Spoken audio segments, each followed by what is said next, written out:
Nous sommes spécialisés dans la fabrication des éoliennes à usage domestique pour l'électrification en zone urbaine et rurale. Nous faisons la conception, nous réalisons les éoliennes ici même et puis on fait l'assemblage et les techniciens nous aident à faire tourner. Et puis au jour d'aujourd'hui, nous avons des éoliennes qui sont opérationnelles, qui donnent du courant. Les éoliennes que nous fabriquons ici vont de 1 kVA à 3 kVA, ce qui veut dire que c'est très puissant. Nos éoliennes peuvent prendre un bâtiment, par exemple une éolienne de 1500 watts peut prendre tout un bâtiment avec les équipements électroniques intégrés, à savoir poste téléviseur, frigo, l'ordinateur, les appareils téléphoniques, la télé, les ampoules, tout. Avec la saison pluvieuse, il peut pleuvoir plus de 2 semaines continuellement et puis on peut ne pas pouvoir utiliser les panneaux solaires. Mais le vent souffle à chaque instant, chaque seconde, avec une très grande vitesse chez nous. Nous avons jugé nécessaire d'utiliser cet atout, ce potentiel de notre pays pour donner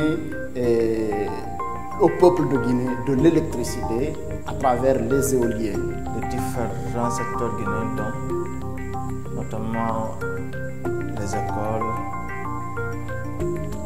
les habitations, les centres de santé et plein d'autres trucs. De façon générale, c'est ça.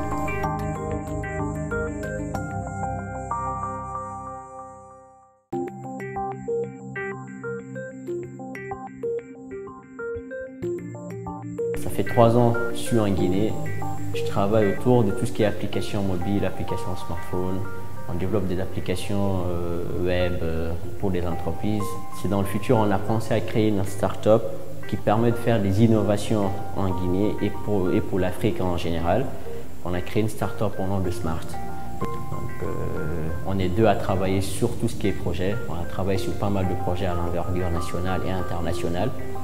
Et nous avons créé pas mal d'applications aujourd'hui. On existe depuis 1 an et demi aujourd'hui. Nous avons développé pas mal de solutions qu'on a un peu déployées dans le territoire national. Aujourd'hui, nous sommes à Saboutek. On est en train de développer 2 solutions innovantes. Une solution axée autour de la géolocalisation et une autre solution qui permet de gérer des événements, genre les tickets électroniques. Dans ce pays, aujourd'hui, il n'y a pas une partie de gestion d'événements. Tout ce qui est aujourd'hui, c'est le marché traditionnel à imprimer des tickets qu'on va appeler GT qui va salir. Donc on est en train d'aller vers une solution innovante qui permet de répondre aux besoins, que ce soit une solution verte, je peux dire, écologique. Donc c'est une solution électronique qui permet de générer des tickets électroniques et de gérer tout ce qui est événementiel. Donc ce besoin aujourd'hui, on le répond pour tout ce qui est organisateur de spectacles ou de soirées. Donc on les permet d'avoir une norme de sécurité qui permet à l'organisateur de bien sécuriser son événement.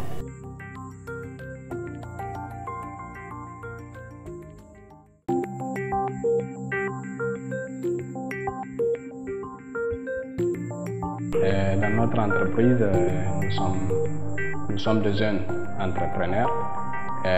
Nous avons une équipe composée de techniciens, de soudeurs et de femmes qui font l'extraction de l'huile de palme.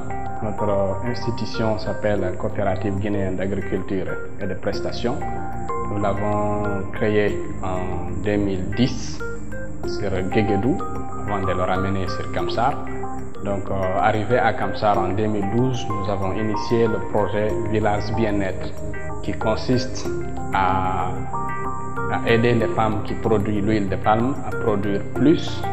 D'accord? Donc, en ce moment, on a commencé par acheter les palmistes qu'elles étaient une fois en brousse parce que nous avions constaté que les palmistes d'abord ont une ressource naturelle très importante, mais s'ils ont été en brousse, ils participent à la destruction de l'environnement.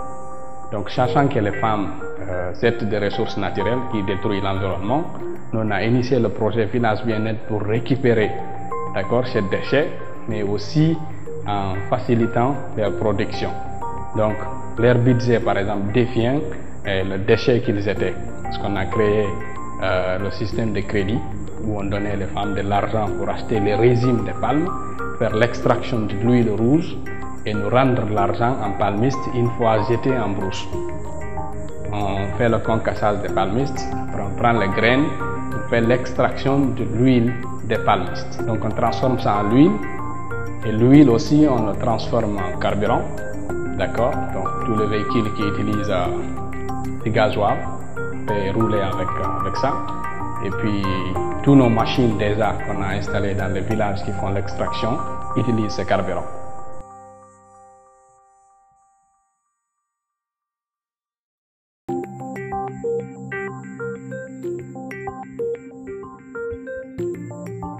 Cadasoft est une start-up spécialisée dans la sécurité électronique, le développement de logiciels, l'intégration de solutions TIC et IoT, le consulting et la formation.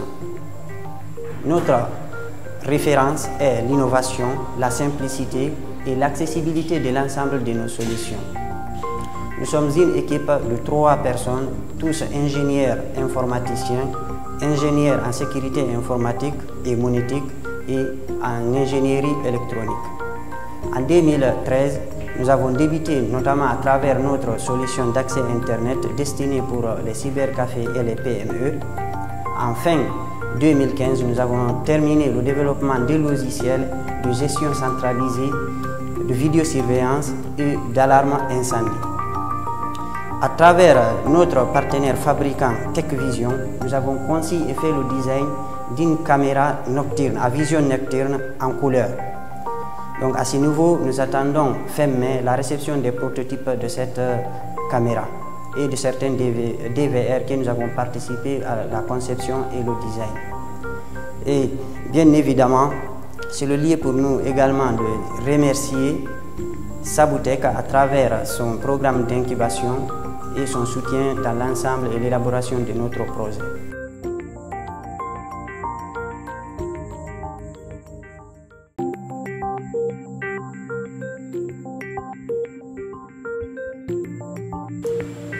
La Guinée est considérée comme le château d'eau de l'Afrique de l'Ouest, ce qui lui confère un potentiel hydraulique important.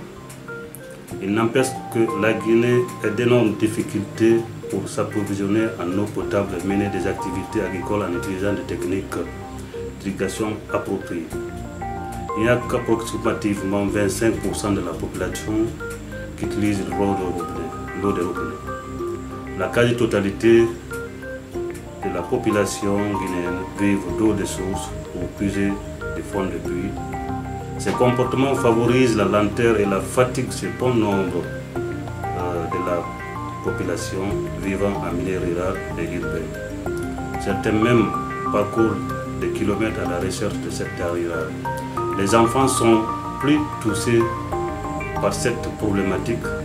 Chaque jour, ils sont près de des centaines à mourir de maladies hydriques comme diarrhée, choléra, par manque d'eau potable. Avec ces pompes à bon marché faciles à entretenir et qui ne demandent ni de carburant ou de lubrifiant, les agriculteurs peuvent se procurer l'eau pour leur potager ou leur bétail. Si nous voulons parvenir à une utilisation plus rationnelle de l'eau, il faudra accroître le rôle des petites pompes fabriquées localement qui s'adaptent au contexte du pays. Ceci aide l'économie et les constructeurs locaux ont davantage de sens de mieux comprendre les besoins des agriculteurs.